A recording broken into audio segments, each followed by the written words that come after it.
Hello, everyone. Welcome to Kiki and Kibbitz. It's me, Mary, and I am here tonight with my 90-day fiance before the 90-day recap, season 7, episode 5, Brave New World. First, I would like to apologize for being late with this recap and for not coming to you live. I don't know what is wrong with my StreamYard streaming software, but I can safely say it sucks. It will not let me go live. It won't let me record. It won't let me do anything that a content creator would do with the StreamYard streaming service. So I put in a couple of help tickets, haven't heard a damn thing, and now I'm back to using Zoom, and for some reason, I can't go live on Zoom. So I'm just going to pre-record and do premieres until I figure out what the hell is going on with my live situation. So I'm here tonight a day late, but you know what they say, better late than never. Season 7, episode 5, Brave New World, brought to you by the letter G. And we're gonna get into that in a minute. So first of all, let's start off with Tigerlily and Adnan. G is for glamorous and gorgeous. Okay. The wedding was was beautiful. Don't get me wrong. It was a beautiful, beautiful wedding. It is the feast of Adnan. Okay. Jordan, they don't usually have big weddings like that in Jordan, he says, but it's Adnan's wedding, so it's huge. Um, but Tigerlily is starting to see the double standard, and it's really annoying her. First of all, she has to change into 3 outfits, right? So she's wearing her first dress, then she has to change into her second dress. And Adnan is just changing in the room, standing around with his shirt off in front of Shay, like no big deal. Okay, it's no big deal. It's Adnan's wedding day. It is the feast of Adnan. Okay, so if he wants to stand around in shirtless in the dressing room in front of Shay, he's the one that arranged for all of these gold masks, people to be around because he likes the gold masks. Okay. It's his right to stand around shirtless.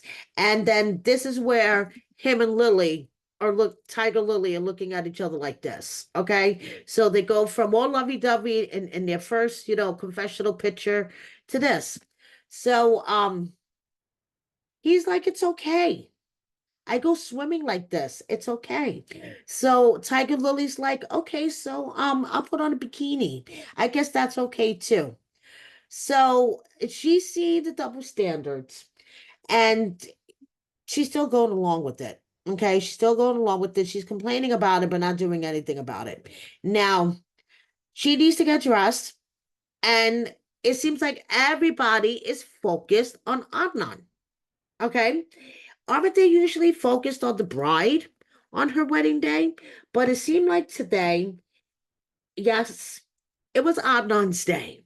Okay. He had like 4 people helping him put on a suit. And she has this dress that has all these, like she says, hooky things and buttons and zippers and pockets. And so, she needed more than 10 minutes to get ready. But Adnan was the center of attention, and there was all these men in the dressing room. So she couldn't do anything until the men left. And then she was running late. She was keeping people waiting. Adnan was getting annoyed. He was like, honey, you can't keep all these people waiting. But they didn't give her time to get ready. Just saying. The wedding itself, like I said, was fucking gorgeous. Okay. Adnan went all out for his queen. The guy knows how to plan a wedding. You got to give it to him. He knows how to plan a wedding. But even though it was a fucking fantastic wedding, Cruz and Shay, Tigerlily's friends, part of her glam squad, both feel like this wedding is not going, this marriage is not going to last. Okay. Even though Cruz is like, this is a badass wedding.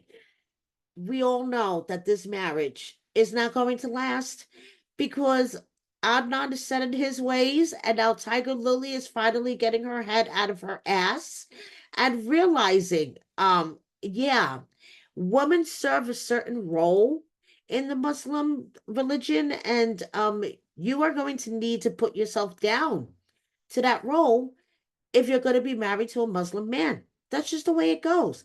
Maybe you should have done your research before. Just saying, Tigerlily. Just saying. Now, moving on to Veah.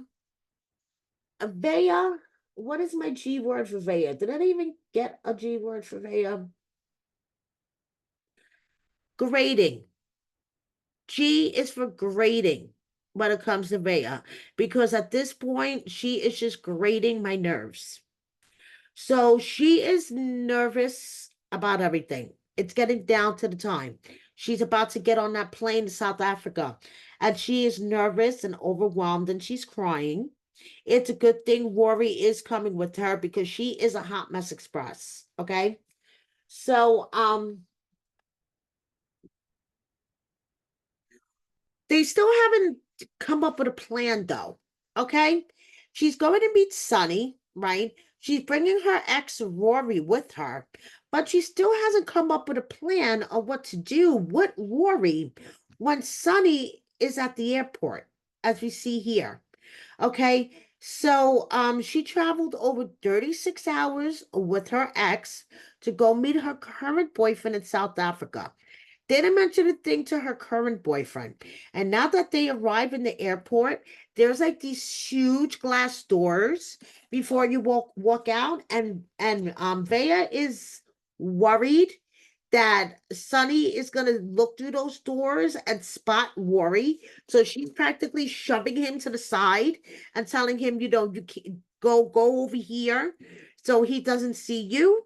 And Rory's like, I'm a grown ass man hiding in an airport in South Africa. This is ridiculous. Like, I'm waiting for her to text me a safe word so I can go to my hotel. Like, this is ridiculous. I didn't travel 36 hours to play hide and seek with another grown ass man in an airport. So, when we last see them, Veah's going around the corner to meet her man Sonny, who is standing there waiting for her with not one bouquet, but two bouquets of flowers. And Rory is slowly walking behind her. So let's see how this turns out. Okay. This is all way too complicated for me. Way too complicated. It makes my head spin. So Veah got into her past a little bit on her stories. Okay. She made a post about her religious upbringing with her adoptive family. She talks about her tattoos. She talks about her brother and why she decided to go vegan. But I'm gonna do an Oy vey about this because she posted a whole bunch of stories and we're gonna get into it. Next, we have Niles. G is for gullible. I just want to reach to the TV and put this man in a plastic bubble and just protect him from all the bullshit that is about to come flowing downhill his way. Okay. He's getting ready to go to Ghana to see his girl Matilda. Niles is autistic. Okay. And he's admitted a couple of things to Matilda. He's been talking to her for about a year now. And Matilda thinks that they're gonna get married on this trip. And Niles is doing his travels. He's almost there, and he's aware that he's gonna have to deal with this situation when he gets there. And Matilda, honestly, I think she's gonna fucking yell at him. Okay? Matilda and her family are planning for a wedding that is not going to happen. And because of what Niles calls masking, he tells little white lies when he doesn't want to deal with a situation. Matilda is going to be pissed the fuck off. She is 23. She lives in Ghana with her mother and her siblings. She doesn't have a good job. She helps her mother selling plantains, and her dream is to come to the US, for better opportunities. And she met Niles. And she's worried that coming to Ghana may be overwhelming for him because of his autism, but she is really excited that her American boyfriend is coming. But once he gets there, I think she's gonna fucking yell at him. Okay. So Niles had mentioned that he is a peer counselor. I looked up his job. So this is what Niles does. Chidi and Rayne, Chidi and Renee. I keep calling her Rayne because her name is spelled Rayne, but it's pronounced Renee. And when my brain sees that, it just says Rayne, but it's Renee. Chidi and Renee. Okay. And so Chitty's surprised that Renee's still speaking to him after telling her about um his vow of celibacy. Okay, because Renee's temperament, he's really surprised that she's still speaking to him. So anyway, they are going to this like conservatory, and Renee's, guiding him and telling him um that there's a pond down there with a whole bunch of little fishies. And Chitty feels, her coldness. So he tells her, do you think those fish could survive without water? And she was like, no. And he's like, well, that's kind of like me. I wouldn't be able to survive without you. I need you. I love you so much. So Renee explains, for her part, that she's not a sex crazed lunatic. Okay. She just wanted Chitty to be more affectionate with her, give her kisses and hugs and hold her hand and rub her back. So Chitty agrees. Yes, he could be a lot more affectionate, and he will. So now this is the face that you make when you realize that the person that you love is a total fucking wackadoodle for saying that your blindness is part of God's will. Oh, yes, she did say that. She said to Chitty that first she asked him about how he became blind. And he explained the story again about the apple falling and hitting him in the right eye, and then him falling and hitting the left eye on the desk. And this is why, he didn't lose all his sight at once, but he eventually did lose all his sight. Renee thinks it's God's will. Renee thinks that the reason why Chitty is blind is to bring him to her. It's God's will. Okay? Whatever you say, lady. And that's the face that you make when you realize that the one that you love is a fucking wackadoodle Jew. Like Chitty says, my blindness is for a purpose. Now, Chitty knows that she says some fucking crazy and outrageous things. But listen, he just received his first apology from her in 5 years.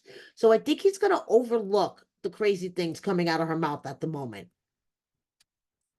Now, moving on to Brian and Ingrid. G for gaslighter. So, Brian and Ingrid get up the next morning, the day after he told her that he was a drug dealer, and his ex-wife had ordered the carjacking where he got shot, and that's why he's paralyzed. And on top of learning that he has a catheter and all these other things, I mean, it was a lot for Ingrid to take in. That Sunday, on the other hand, I'm with you, Ingrid. So they go out to get something to eat, and this is the face that you make when you are being a gaslighting bastard to your partner. After you drop all these things on her lap, after talking to her for 2 years, mind you, she thought she really knew you, Brian. But no, this is the face that you make when you're being a gaslighting bastard, and you make her feel guilty for her feelings. So she was like, I'm sorry. I didn't mean to say that if you weren't in a wheelchair, you would be drug dealing now. I know that was wrong to say. And then he's like, can I come and meet your son? And she's like, I need to think on it and whatever. And I don't blame her. I don't blame her. She just found out a whole bunch of things. And, she doesn't know if she wants this man around her kid. Well, Brian just had to push the issue because he's a gaslighting bastard. Okay. He has to make her feel guilty even more. Oh, look what a good guy I am. He went all the way back out to her house after he dropped her off. Okay. And had roses for her. Bought her roses to say I'm sorry and had a toy car for her kid. That was it. That was it. Simply, that was it. Okay. Ingrid gave in. Ingrid let him inside. Let him meet her adorable little boy. Okay. And she says she believes in people's redemption. And that this is the Brian she wants to see more often. The Brian that's playing with her son and the nice and sweet and kind Brian. Not the lying, gaslighting Brian. Just saying. Now, Brian has been posting a lot of his stories, okay? Rugby, yes, is one of his, main things. Also, Brian has an ex-wife, you guys. I'm sorry, a current wife. He is currently married. If you guys haven't checked out Mary Pance's post on IG, please do. Okay, she has all the deets, but this is the engagement ring, and check out his current wife. They're currently in the middle of divorce proceedings, but they didn't start until summer of 2023. So is there some overlap between his current wife and Ingrid? Okay. Now we have Lauren and Faith. What's you by the letter G for gonorrhea? Ugh. And that's how you look when you realize that your partner is a cheating bastard, and not only is he broke, he brought back gonorrhea to the Philippines. Okay, please, $46 in gonorrhea. That's what this man has. So they're going out. They're going to start off a romantic day. Faith looks fucking beautiful. Okay, and she's really hopeful for all this because she's never been in love, and all she wants is to be loved. Okay, so her and Lauren go out to the Wawa Dam, I believe it was called, and the views there were absolutely fucking gorgeous. Okay, and Faith loves swimming. That's where she feels the most feminine. Her hair's flowing, she feels like a mermaid. So, this is really romantic for her. This moment, it's we feel the sparks, okay? That's until this is the face that you make when your partner tells you that he can't kiss you because he has gonorrhea, because he slept with someone before he decided to come visit you in the Philippines. And she's like, what? But that's cheating. And he's insisting that it's not. Now, the cab ride back, yeah, that was really, really awkward and tense. But with him insisting that because he hadn't gone out there to see her yet, it's not cheating. He assumed that she knew that he was having sex with other people, sleeping over at their houses. I mean, if I was Faith, I would have pushed him out of the fucking cab. Okay? But she's like, you're lying, you're cheating. I feel like he's made a fool out of me. And this is where I just want to reach to the TV and just grab Faith and bring her here. And Lauren could stay in the Philippines. I know that'll make him really happy. So they get back to the hotel, and Faith is like, I need time to process this. Okay. I'm gonna go back to my room. Let me process this. I'm still in shock. I haven't processed this. And Lauren's like, damn, a pesky STD might just ruin my chances of living in the Philippines forever.